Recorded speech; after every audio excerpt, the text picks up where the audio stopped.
cenário novo no dia de hoje. Estamos aqui para estudarmos junto a Palavra de Deus e vamos dar continuidade ao nosso estudo, lá no texto de Gálatas capítulo 3, onde o apóstolo Paulo tem nos ensinado acerca da graça de Deus. E a graça de Deus, nós vivemos pela graça de Deus e não pela lei. O apóstolo Paulo exorta, repreende as igrejas da Galácia por eles se deixarem levar, por eles serem fascinados, enfeitiçados, a voltarem para a lei, ao invés de viverem pela graça, tentarem viver no cumprimento da lei, que eles normalmente, naturalmente, como pecadores que eram, não conseguiriam viver como cumpridores da lei, já que a lei serve para nos mostrar, para nos anunciar que nós somos pecadores, não que nós somos bons. A lei serve para nos condenar, para mostrar como pecadores nós somos. E o apóstolo Paulo faz perguntas interessantes para os crentes da Galácia.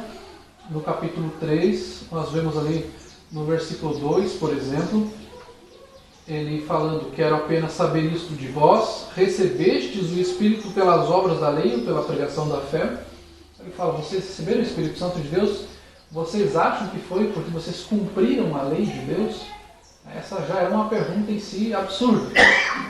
Pela pregação da fé, por aquilo que eles haviam conhecido, pela pregação da palavra de Deus, que o Espírito Santo de Deus atuou na vida deles, não por eles terem guardado ou cumprido a lei.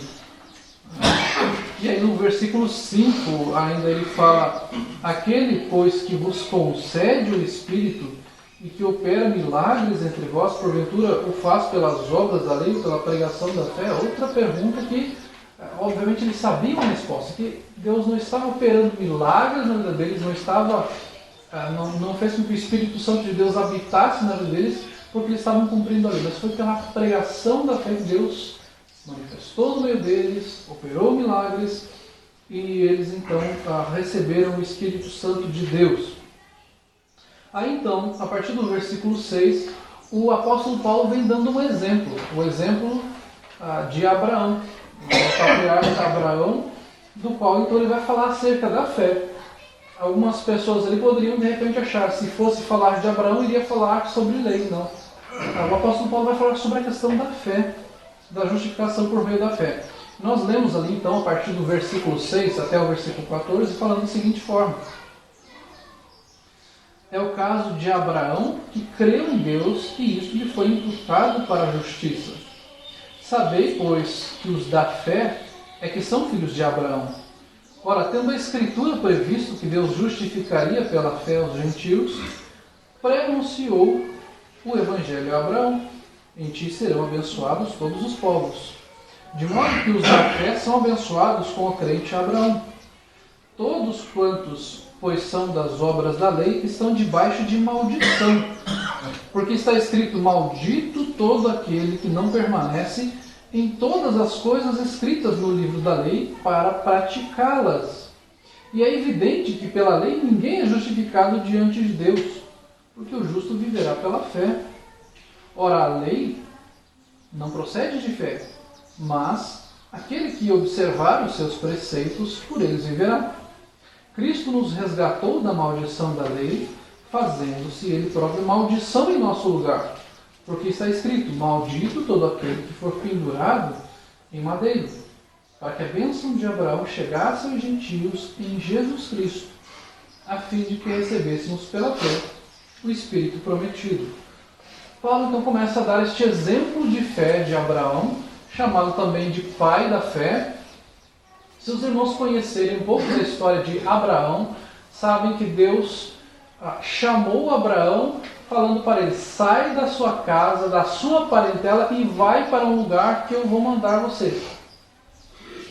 Ele pede, simplesmente deixe sua família, deixe todo o seu lugar onde você mora e vai para um lugar que eu vou te mostrar. Abraão não sabia para onde ele ia. E Deus simplesmente fala: vai, eu estou te mandando. E ele então ali, pela fé, vai. Ele faz uma aliança com o Senhor promete que dele surgirá um grande povo, que todas as nações seriam abençoadas por meio de Abraão, e dele sairia um povo mais numeroso do que a areia do mar, do que as estrelas do céu. E se vocês forem pensar em tudo isso, quanta fé uma pessoa precisaria para isso? Fé no Senhor, nas promessas de Deus. Ele já era um homem de idade, 75 anos, sua mulher era estéril, ele vai para um lugar que ele nunca viu, que ele nem sabe para onde é, Deus fala assim, vá. E ele vai, porque ele confia nas promessas de Deus, naquilo que Deus o prometeu. Hoje, se você for pensar assim, humanamente falando, se alguém chegar para você e falasse isso, isso é um absurdo. Como é que um homem já de idade, com a sua mulher estéril, como que esse homem ia crer em alguma coisa? Ele creu em Deus, nas promessas de Deus, não era num qualquer. Nós, quando vamos em algum lugar, nós muitas vezes já sabemos como vai ser, mais ou menos, temos alguma foto, algum conhecimento de onde vai ser, ou de alguma indicação de alguém. Hoje em dia, então, você vê alguma foto na internet, ou de algum hotel, ou de alguma pousada, tem aquelas fotos que já são 360 graus. Você fala, olha essa aqui, esse fogão, essa geladeira, esse banheiro e tal, você olha detalhadamente. Abraão não tinha detalhe algum disso. Deus simplesmente fala, vá. Eu te mando para uma terra. Ele vai com a sua esposa, com o seu sobrinho Ló, e ainda nós vemos neste meio tempo, dando um certo problema de Abraão com Ló, e ele fala, então vamos nos separar. E ele fala, Ló, você pode escolher o lugar para onde você vai, que eu escolherei o lado oposto. Então ele crê que o Senhor vai mandar ele para o lugar correto, e ele fala então, ainda para o seu sobrinho Ló, vai para um lado que eu irei para o outro. E obviamente que o sobrinho dele escolhe os lugares ali que seriam mais férteis, que teoricamente seriam melhores, e a gente sabe o fim que toma ali. Ló vai para um lugar onde há tanta promiscuidade ali nas cidades, Sodoma e Gomorra, todo aquele juízo de Deus acontece ali.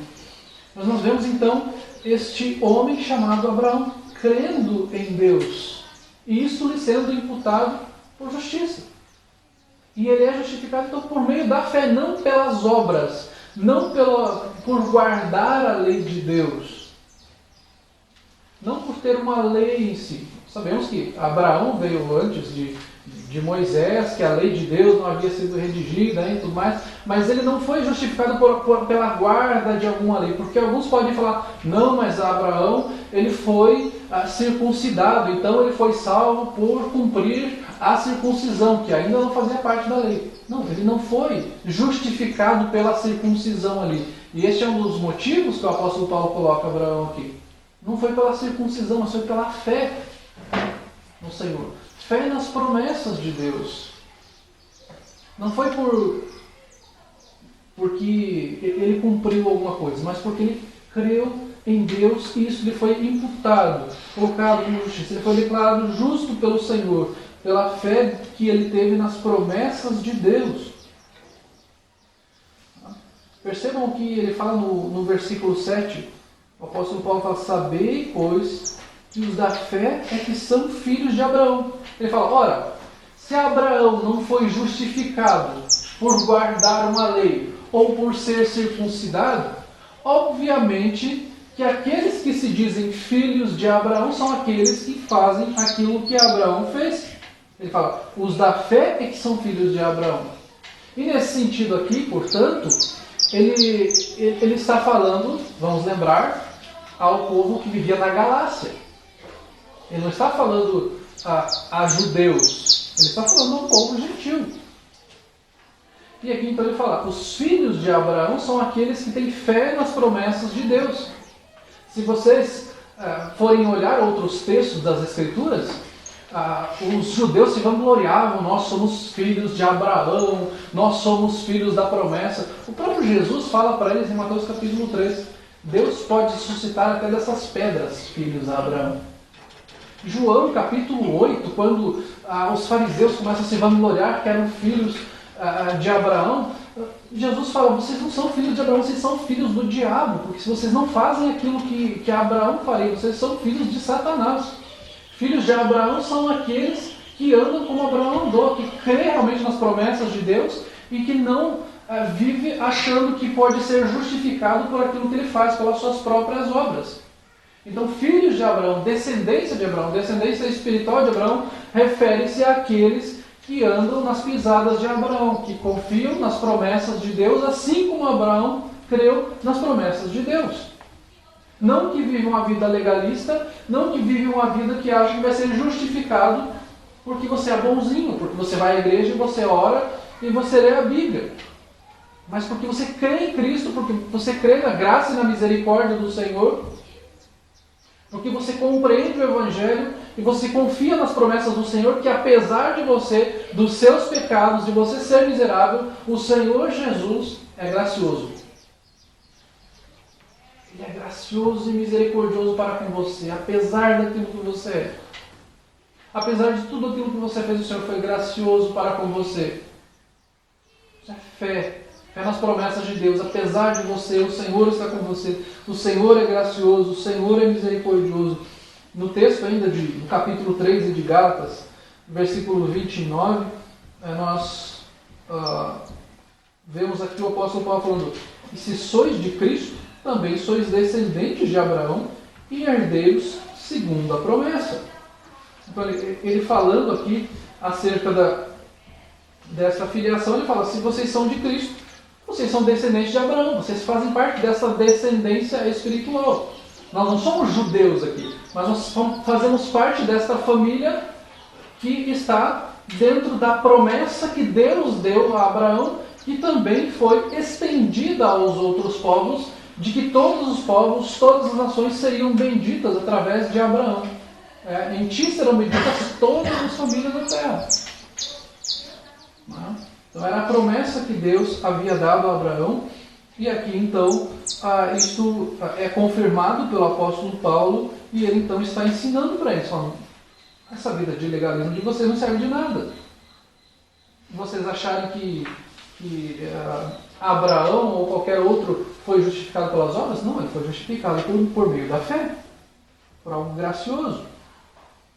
E o versículo 8 nos fala assim: ora, tendo a Escritura previsto que Deus justificaria pela fé os gentios, pré-anunciou o Evangelho a Abraão: em ti serão abençoados todos os povos. Então ele fala aqui: Deus é soberano, o Senhor conhece todas as coisas, o Senhor previu e determinou todas as coisas, ele sabendo então que os gentios seriam justificados por meio da fé, ele anunciou ou pré-anunciou o Evangelho a Abraão, para que ele chegasse até nós. Então nós não podemos entender, o Evangelho ele começa no Novo Testamento. Não existe Evangelho no Antigo Testamento. O Evangelho começa em Gênesis. O Evangelho não começa em Mateus. O Evangelho começa em Gênesis. Mas Jesus não estava lá, mas Jesus não havia sido crucificado. Jesus já estava sendo anunciado em Gênesis. Quando o Senhor cria os céus e a terra, quando há a queda do homem, há a promessa de Deus ali já, que viria alguém que pisaria na cabeça da serpente, e que essa serpente feriria o calcanhar do descendente da mulher, que o descendente da mulher teria então este conflito com a descendência da serpente. Então o Evangelho começa em Gênesis, o Evangelho não começa em Mateus.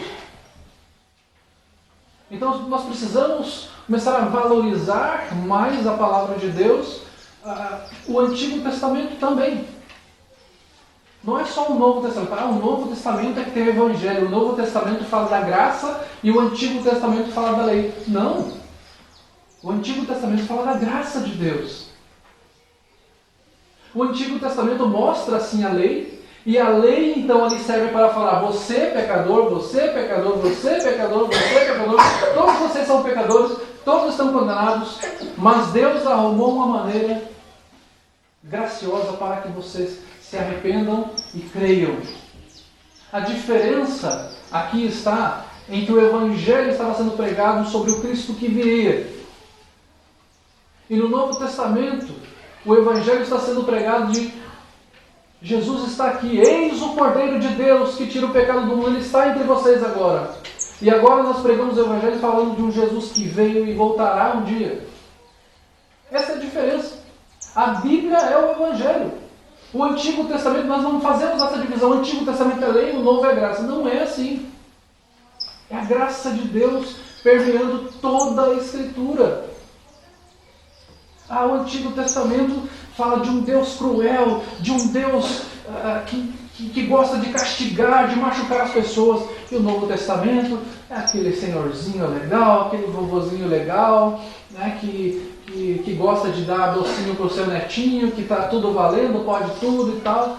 Não é assim. Deus é tão gracioso no Antigo Testamento quanto no Novo. Deus providenciou livramento para o povo tanto no Antigo Testamento quanto no Novo. Se você for ler o Antigo Testamento, quantas dezenas de vezes Deus libertou o povo, livrou o povo, providenciou formas de livrar o povo. Quantas vezes Deus mostra a sua graça ali para o povo. Então ele fala aqui que Deus pré-anunciou este Evangelho a Abraão. O Evangelho foi conhecido ali já desde Abraão. Em ti serão abençoados todos os povos. Através de Abraão, todos os povos ouviriam a palavra de Deus e seriam abençoados pelo Senhor. Versículo 9 diz: de modo que os da fé são abençoados com o crente Abraão. Todos quantos, pois, são das obras da lei, estão debaixo de maldição. Porque está escrito: maldito todo aquele que não permanece em todas as coisas escritas no livro da lei para praticá-lo. Então ele fala, primeiramente ele fala no 9 que são abençoados com o crente Abraão. Nós estamos juntamente com Abraão, somos abençoados pelo Senhor. Todos aqueles que creem nas promessas do Senhor, no seu Filho Jesus Cristo, na morte vicária de Jesus Cristo pelos nossos pecados, que um dia Ele voltará, que um dia estaremos com Ele, reinando para todo sempre. Nós então participamos desta promessa, bem como Abraão participou dela. Somos abençoados com Ele. Agora ele faz um contraste aqui. Vocês são abençoados com Abraão, se vocês creem nas promessas. Por outro lado, se você quer viver pelas obras da lei, ele fala, se você está com Abraão, você é abençoado, ele viveu pela fé. Se você quer viver pela lei, você é amaldiçoado. Você está debaixo de maldição. E eu vou insistir muito nessa tecla, porque a lei de Deus, ela revela o quão pecador você é.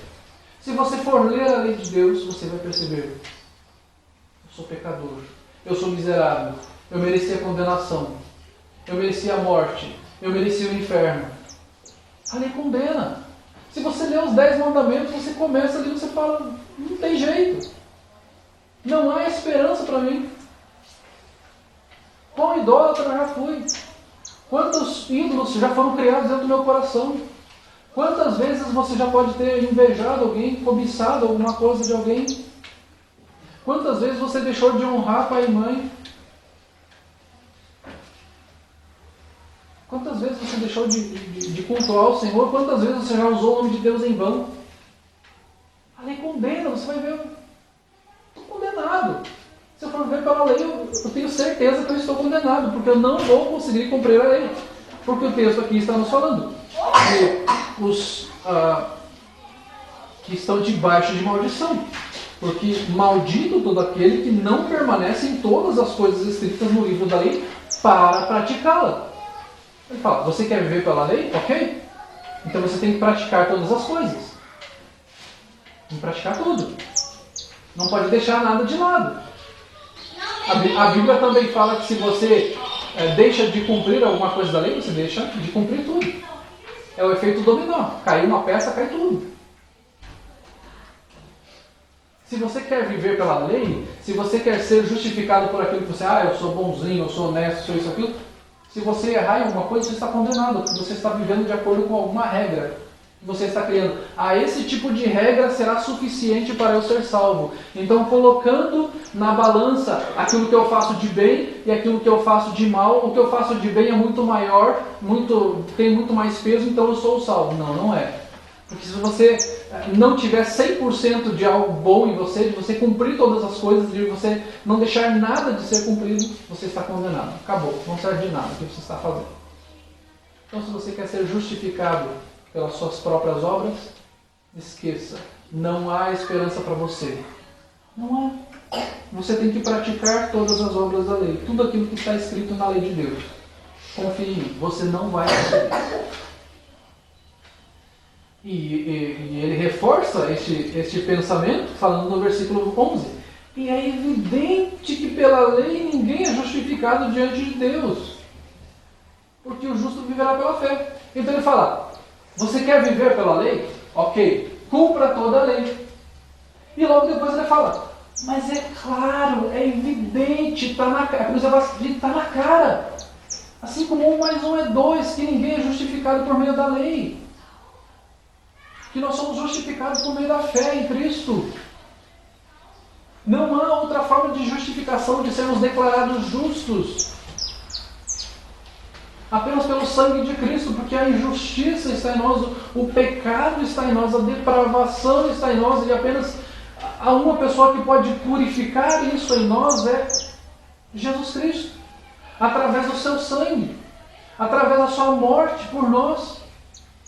Foi Ele que cumpriu a lei por nós, porque nós não conseguiríamos. Então ele fala, é claro, é evidente. Não há dúvidas de que vocês não conseguem cumprir a lei. O justo vive pela fé. Pela fé nas promessas de Deus. Não uma fé vazia, uma fé qualquer de, eu confio em Deus. Nós já falamos isso inclusive.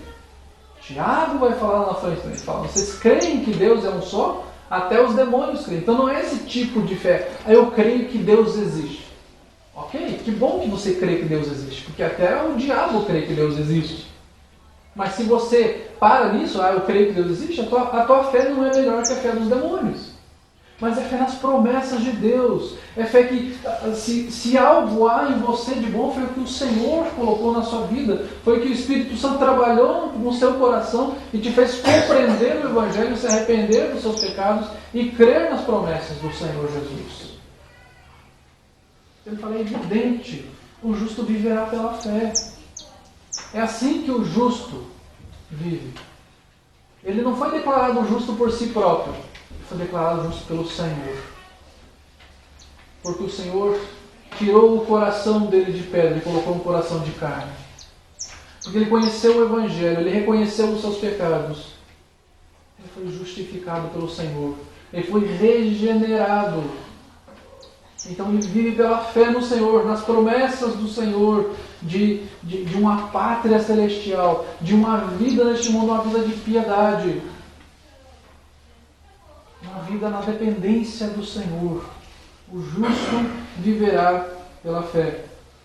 Perceba como ele está martelando esse assunto, martelando. Parece que ele é repetitivo, ele trata como se fosse para entrar na mente dos Gálatas ali, do povo da Galácia.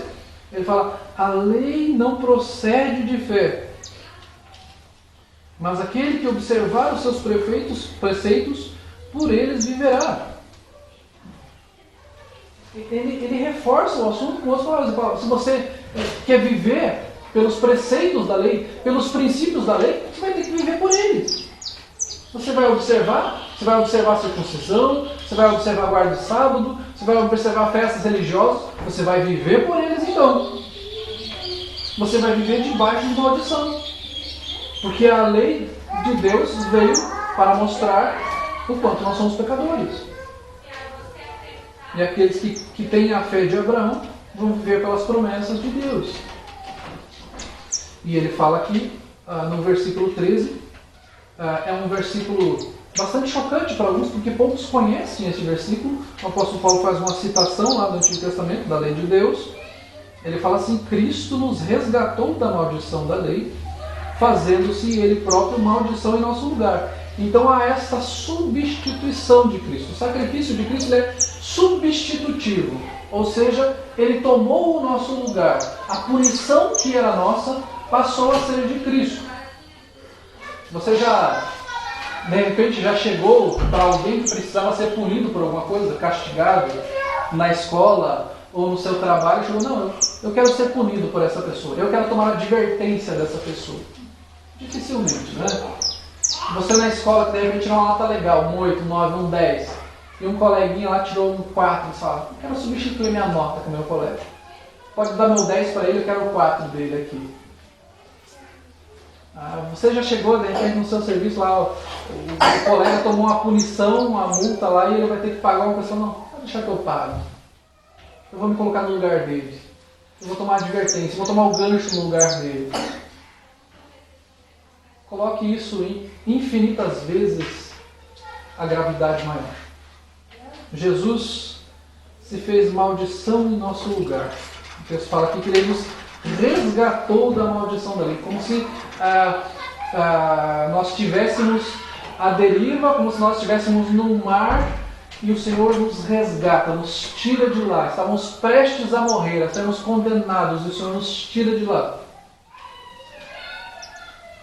E ele fala que ele próprio se tornou maldição em nosso lugar. O Senhor se tornou maldição. Ele cita o texto aqui, porque está escrito: maldito todo aquele que for pendurado no madeiro. Ele cita aqui o texto de Deuteronômio, capítulo 21, versículo 23. Que aquele que fosse pendurado no madeiro, como Jesus foi, está considerado maldito. Está longe do Senhor. Essa era a nossa punição. Esse era o nosso pagamento pelo nosso pecado. Nós deveríamos ser considerados malditos, afastados de Deus, desamparados por Deus. E mesmo assim não conseguiríamos pagar por nada daquilo que nós fizemos. Mas o Senhor Jesus se colocou em nosso lugar e pagou toda essa dívida em nosso lugar. Nós não tínhamos condição alguma. Fizéssemos o que fizéssemos, tentássemos o que tentássemos, não há o que nós possamos tentar e consigamos sair disso. Cristo fez isso em nosso lugar. Ele tomou o nosso lugar. Ele levou a cruz que nós deveríamos levar. Ele morreu a morte que nós deveríamos morrer. Ele sofreu o afastamento de Deus que nós deveríamos sofrer. Ele se tornou maldito em nosso lugar. Nós deveríamos ser os malditos, os amaldiçoados. Ele tomou o nosso lugar.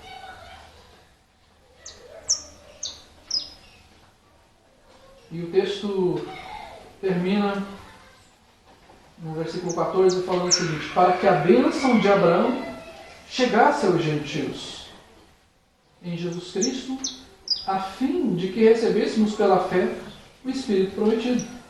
Então ele fala aqui que Jesus se colocou em nosso lugar para que a bênção de Abraão chegasse até nós.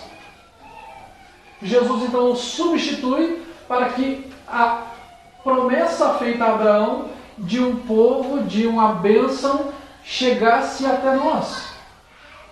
Foi essa substituição que ele fez para que nós conhecêssemos a sua palavra, fôssemos abençoados, fôssemos família de Abraão, fôssemos da descendência espiritual de Abraão e recebêssemos, e aqui então ele enfatiza, pela fé, o Espírito prometido.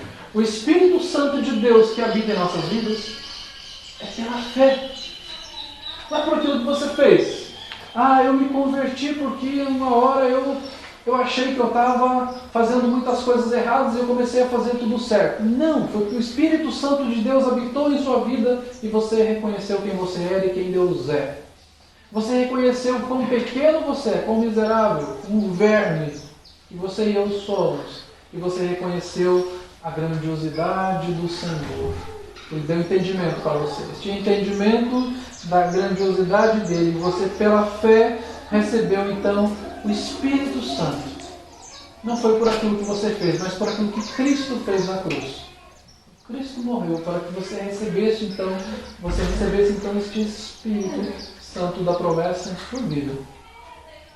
Portanto, nós não temos motivo para tentarmos correr atrás de algo que nos dê sentido para uma salvação. Eu tenho que achar uma forma de ser salvo, que me dê satisfação na vida com Deus. Para os Gálatas aqui, de repente seria mais atraente viver um evangelho mesclado, com graça, com obras, com lei. Não, é a graça de Deus. É o Senhor quem nos salvou. Não é aquilo que você vai fazer, mas é a graça, simplesmente a graça de Deus. Se você, de repente, está procurando sentido para a sua vida em alguma outra coisa que não seja a graça de Deus, você está corrompendo o Evangelho. Para eles estavam buscando sentido em outro lugar, e não na graça de Deus. Vamos cumprir a lei de Deus. Eles pensavam. Eles estavam sendo enganados pelos falsos apóstolos. E de repente a gente pode ir por um outro caminho aqui também. Para nós termos sentido na nossa vida, então vamos buscar prosperidade.